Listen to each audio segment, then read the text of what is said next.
आज मैं सत्य सनातन निज नाम की तरफ से, आत्मबोध समाज की तरफ से इस समाज को यहाँ पर उपस्थित सभी श्रद्धालु, सभी संतगण तथा दूर दराज से आए हुए जिज्ञासु बंधुओं को यह बताना चाहता हूं कि आप सभी लोग इस समाज में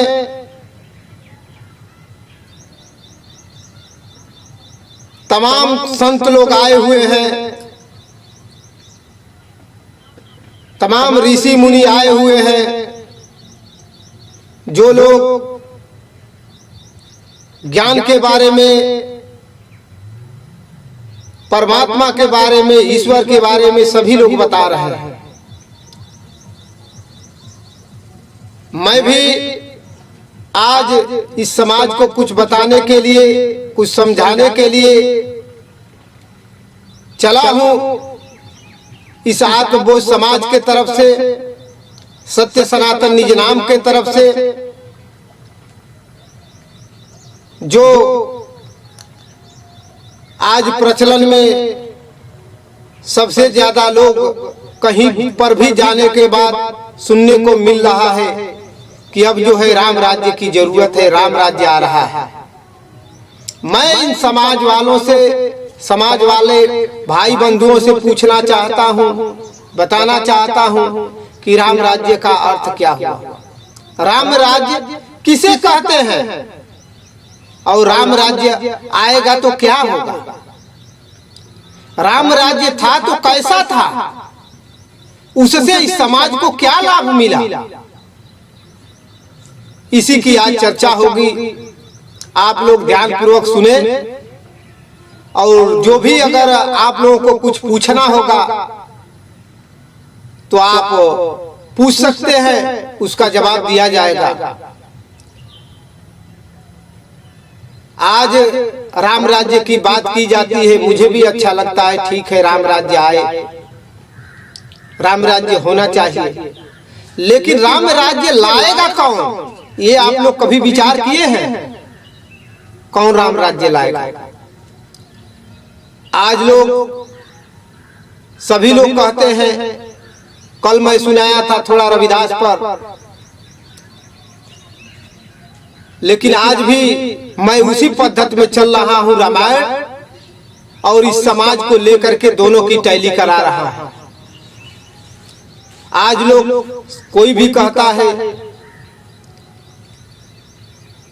कि राम राज्य आएगा और राम राज्य आना चाहिए, राम राज्य कैसा होगा, राम का राज्य, राम मने दशरथ पुत्र राम नहीं, राम मने सबके घटों में जो वास करता है, सबका राज्य होना चाहिए। अगर दशरथ ही पुत्र की अगर बात किया जाए, श्री रामचंद्र की ही, तो अगर वही राज्य आना चाहिए तो मैं पूछता हूँ रामायण पढ़ने वाले साथियों से, रामायण पढ़ने वाले बंधुओं से, या रामायण पढ़ने वाले ज्ञाता जितने लोग हैं जो आज रामायण का पाठ करा रहे हैं, दूर दूर जा करके लाखों रुपया लेकर के, 2 लाख लेकर के, 50,000 लेकर के, 20,000 लेकर के, 10,000 लेकर के रामायण का जो व्यापार कर रहे हैं, उन व्यापारियों को मैं कह रहा हूँ, और रामायण कहने वाले को नहीं, रामायण का व्यापार जो कर रहे हैं उनको बताना चाहता हूँ। हाँ, आपकी रोजी रोटी है, आप उसका कार्य करेंगे, उसको सुनाएंगे तो खुश होगा, तो आपका भी जीवन पार्जन करने के लिए जरूर कुछ देगा। लेकिन आप तो व्यापार रामायण को बना दिए हैं, आप तो इसका धंधा बना दिए हैं। आप तो रामायण पढ़ करके 10,000 दे दो, 20,000 दे दो, 50,000 दे दो, ये क्या है, राम के नाम को बेचने में लगे हैं। अरे बेचने वाले ठग विधवे लोग, संभलो, रामायण बेचने की चीज नहीं है, रामायण तो श्रवण करने की चीज है। जो जिस राम राज्य की तुम बात करते हो, राम राज्य आज तमाम लोग कह रहे हैं कि ये राम राज्य आएगा, लेकिन मैं उन लोगों से बताना चाहता हूं कि रोज बड़े बड़े मठाधीश, बड़े बड़े संत लोग आज रामायण का पाठ करवा रहे हैं, रामायण का पाठ कर रहे हैं। हजारों रुपया लेके, लाखों रुपया लेकर के रामायण का पाठ करने जाते हैं। आप फलाना जगह से आए हुए हैं, इस जगह से आए हुए हैं, फलाने ज्योतिषाचार्य हैं। मैं आपसे पूछता हूँ, मैं आपको बताना चाहता हूँ, आप रामायण पढ़ते हैं, रामायण का गुण क्या है, रामायण की बात क्या है जो रामायण में लिखा गया है।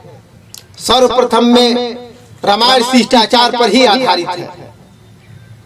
शिष्टाचार का अर्थ ही पता नहीं। शिष्टाचार का अर्थ होता है श्रेष्ठ विचार, श्रेष्ठ आचरण। क्या रामायण को पढ़ने वाले आपका श्रेष्ठ आचरण है? रामायण के जानने वाले क्या आपका श्रेष्ठ विचार है? नहीं है। इसलिए नहीं है। आप रामायण का पाठ करवाते हैं, हजारों रुपया लेकर के। इस पाखंडवाद को खत्म करिए, इस रूढ़वाद को खत्म करिए। रामायण का पाठ करवाते हैं। रामायण में लिखा है कि नीत प्रति उठाऊं रघुनाथा, पिता माता गुरु नवावहु माथा।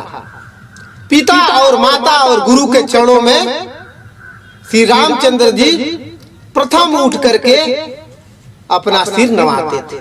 मैं पढ़ने वाले, मैं सुनाने वाले पाखंडियों को बताना चाहता हूँ, क्या आपने अपने माता पिता के चरणों में सुबह उठ करके, अपने गुरु के चरणों में सुबह उठ करके कभी प्रणाम किया है? नहीं। अब तो ऐसा हो गया है कि लोग जो है जाते हैं और जो घुटना है उससे ऊपर ही प्रणाम कर लेते हैं।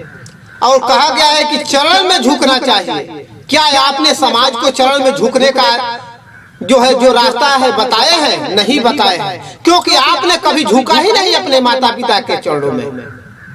आपने कभी गुरुजनों के चरणों में झुका ही नहीं। आप लोगों ने क्या किया? पैसा कमाने के लिए किसी गुरुकुल में, कौन सा गुरुकुल?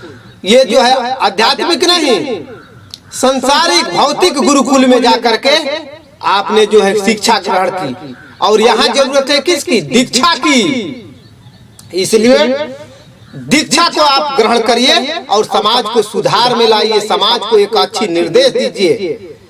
और आप क्या करते हैं? जो शिष्टाचार है इस देश का, जो शिष्टाचार है इस भारत भूमि का, उसको खत्म करने में लगे हैं। यहाँ का शिष्टाचार है कि पिता का सेवा करना चाहिए, माता की सेवा करना चाहिए, गुरुजनों के चरणों में जाकर के उनकी सेवा करनी चाहिए।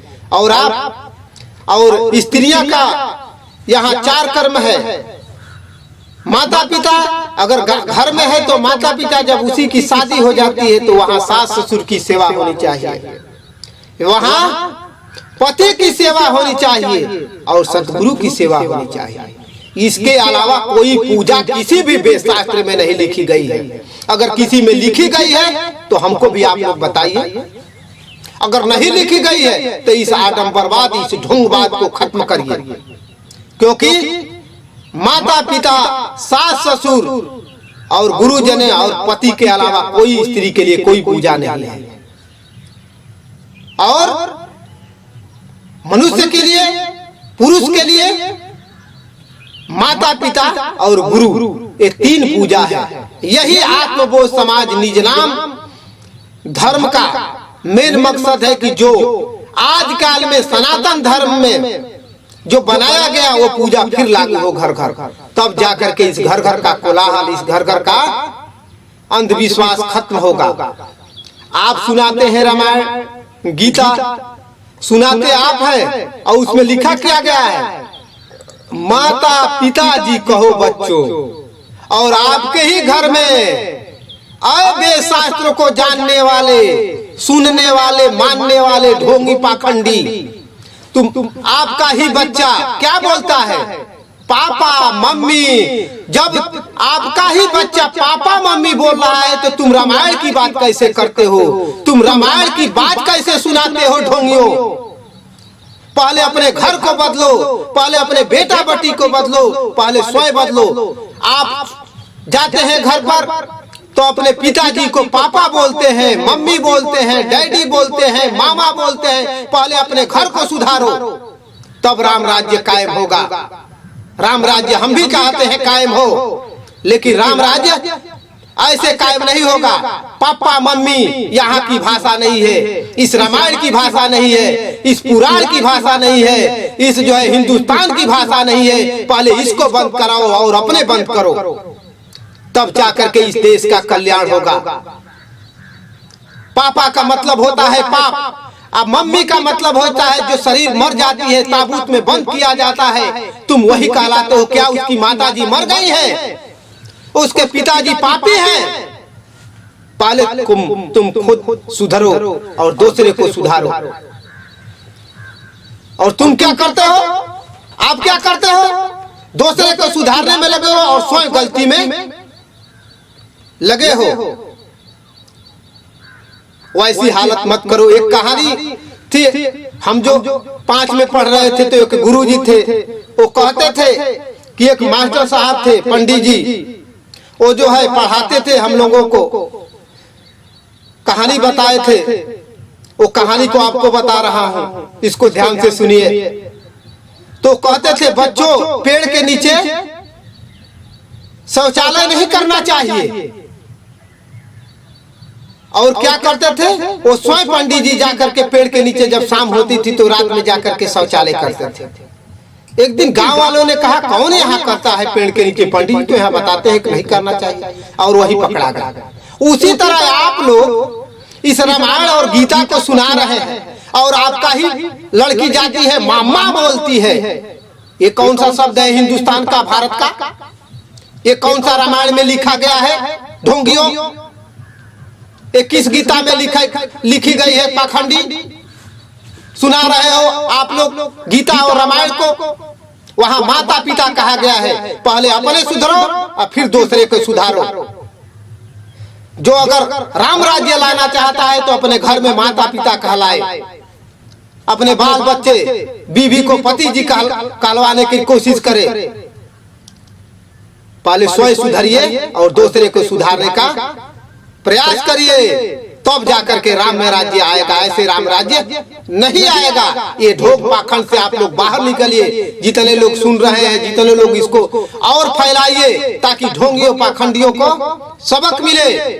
रामायण लेकर के ग्रंथ का अपमान कर रहे हैं। राम सीधे लिखे हैं, माता पिता की पूजा करो, गुरुजनों की पूजा करो, इस संसार में राम राज्य लाओ। राम राज्य ऐसे नहीं आएगा। अपना आचरण पहले सुधारिए, अपना घर की व्यवस्था पहले सुधारिए, तब दूसरे के घर में झांकिए। लेकिन आपके ही घर में छेद है, आपके ही बर्तन में छेद है, आप दूसरे के बर्तन को क्यों झांकते हो? मुर्गा मांस मीट कौन खा रहा है? अधर्म करने वाले। आप कैसे उसको रोक पाएंगे जब आप शुद्ध नहीं होंगे? तो जीव हत्या गलत है, जीव हत्या नहीं करनी चाहिए, क्योंकि उसमें भी जीव है, आप में भी जीव है।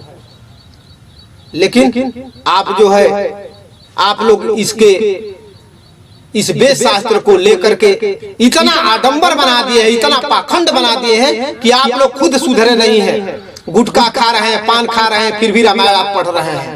क्या उस महापुरुष का नाम नहीं आप डुबा रहे हैं? उस महापुरुष का नाम नहीं मिटाने में लगे हैं? राम राज्य कैसे लाएंगे? एक व्यक्ति अगर खड़ा हो जाए तो क्या कर लेगा? उसका सहयोग करिए। इसलिए आप लोगों से गुजारिश है, मेरी बात अगर आप लोगों को बुरी लगी है तो आप आज से ही सुधर जाइए, नहीं तो इस रामायण को कहना, इस पाठ को बताना आप बंद करिए।